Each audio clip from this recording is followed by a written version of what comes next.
สุดท้ายบางคนเขาเนี่ยยมเอ็มเติมกรรมที่ลูกเขาทางอย่างนี้นอนบางคนตัวเขาเนี่ยเติมตัวสนาmình ti với chuyện xa rồi bảo tên cái đấy nơi đồng món đông sòng mua thang ở hắn tục bóng bồn tọc tật ngọc ní សារមន្ទីរហាន់ទុកមានទីតាំងស្ថិតនៅសង់គុណតែសូមញ៉ាំបងប្អូនគឺជាសារមន្ទីរដែលល្បីជាងគេហើយគឺជាសារមន្ទីរដំបូងគេនៅក្នុងប្រទេសកូរ៉េដែលមានតាំងនៅវត្ថុវិទ្យាសាស្ត្រនិងរូបមន្តទាក់ទងជាមួយនឹងការព្យាបាលជំងឺជាច្រើនដែល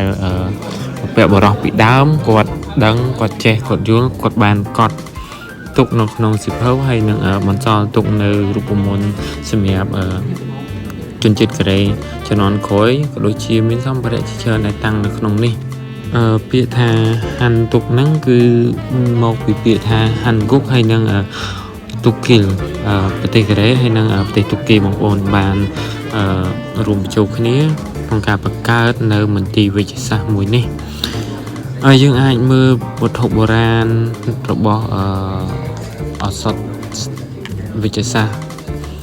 នៅស្ថាប័នលោកអង់គ្លេសក៏ដូចជានៅក្នុងប្រទេសកូរ៉េចាប់ពីសតវត្សទី19ហើយយើងអាចស្លៀកសម្លៀកបំពាក់នៅក្នុងមន្ទីរវិទ្យាសាស្ត្រនឹងបានពេលដែលយើងទៅលេងណាបងប្អូននៅក្នុងសារមន្ទីរនេះមានវត្ថុបុរាណទាក់ទងជាមួយនឹងការផលិតថ្នាំក៏ដូចជារូបមន្តនៃការផលិតថ្នាំដែលមនុស្សតាំងពីសម័យមុនដែលគាត់បាន